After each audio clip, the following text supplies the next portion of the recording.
Trump's characterization of Mahmoud is completely ridiculous and frankly defamatory. I mean, the guy that I know who worked at the embassy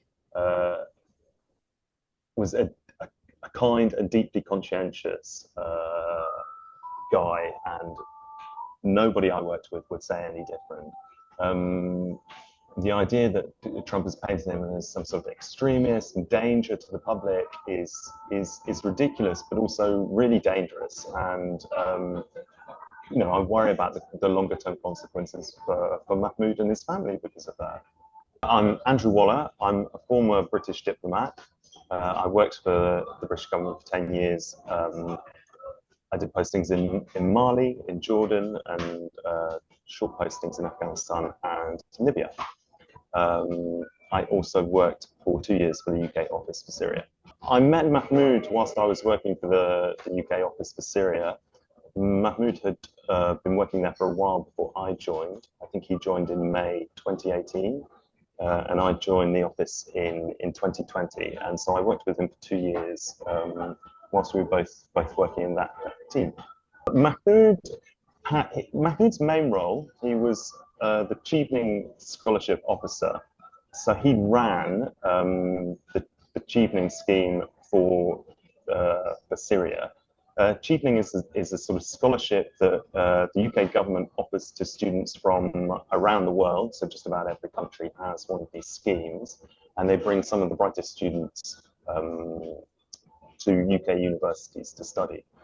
Mahmoud ran that scheme for Syrian students coming to study in the UK. He also did a lot of work as what we would call in the diplomatic service a political officer.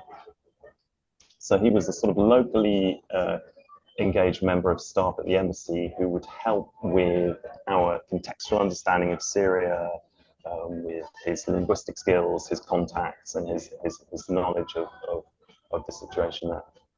All members of staff go through a vetting process to join the government.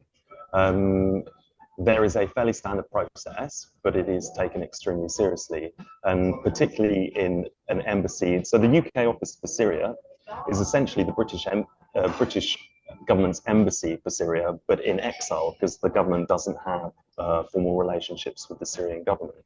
So it sits at the British embassy in Beirut. Both working on Syria and working at the British embassy in Beirut are particularly politically sensitive lines of work. So that process to vet candidates is obviously taken extremely seriously. It would entail understanding what their sort of immediate sort of professional history is, their political interests and activism, if there is any, the activities of their close family members as well, and friends, and the sort of environment that they've been living in or working in for the years preceding being employed by the government. Mahmoud was extremely popular in the embassy. I don't think you could find a member of staff who would say a bad word about him.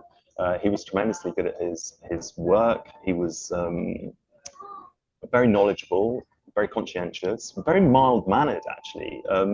He's the kind of person who would sort of sit and listen and speak when he had an opinion on something, but not just speak for the sake of doing so. He's was extremely valued member of the team and very professional.